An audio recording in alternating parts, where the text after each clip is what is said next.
So now that Andrew Lester, the white 84-year-old male who shot Ralph Yarl for mistakenly ringing his doorbell in Kansas City, Missouri, has been arrested because he surrendered himself after a warrant was taken out and charges came out for him.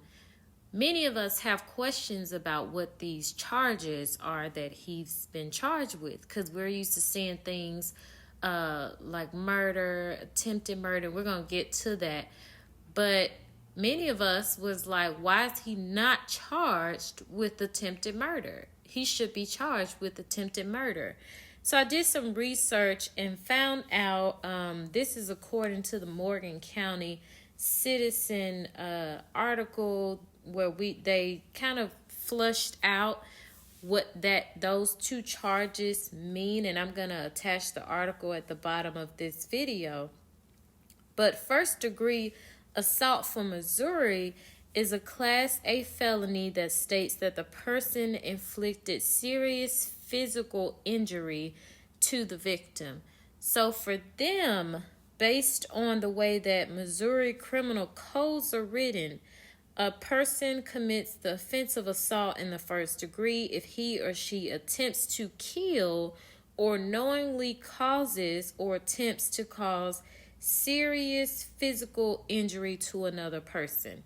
So for Missouri, according to their local criminal defense attorneys and according to their criminal code, this is the charge that they use for attempted murder. So they do not have an attempted murder charge specifically to charge him with. So this is what that is. The second charge he was charged with, armed criminal action, anyone who commits a felony in the state using a dangerous instrument or deadly weapon is going to be guilty of this crime if found guilty at trial or pleads guilty or whatever. So that charge holds 3 to 15 years if convicted. The other charge, the first charge I mentioned, the first degree assault, holds 10 to 30 years. So he's facing a total of up to 45 years, which for him at 85 is the rest of his life, realistically. The other question that was asked was, why was he not charged with a hate crime? Because obviously, you don't even have to have glasses on to see that unless he been shooting everybody who rings his doorbell, which he has not, then it's racially motivated. And so people are saying, he should be charged with a hate crime. In Missouri, their hate crime, get this, and this speaks to the racism in this systematic racism in this country.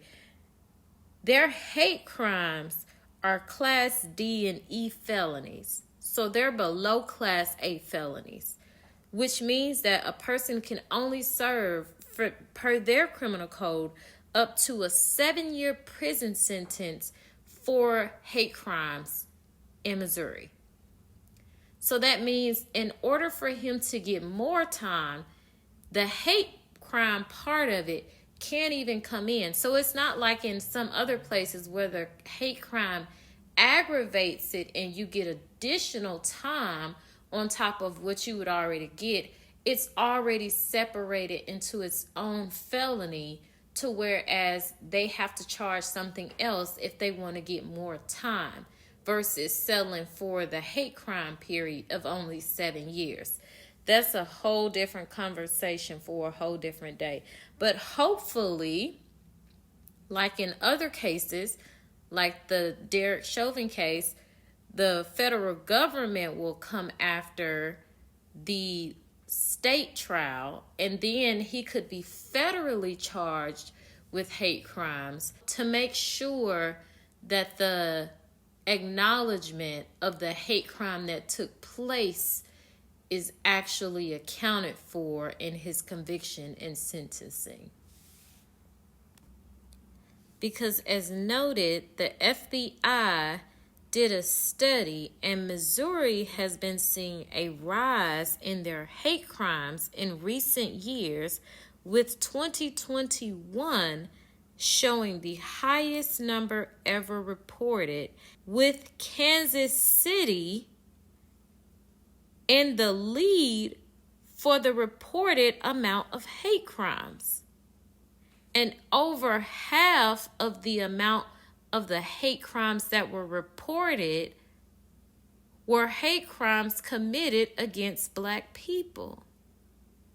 Stay woke.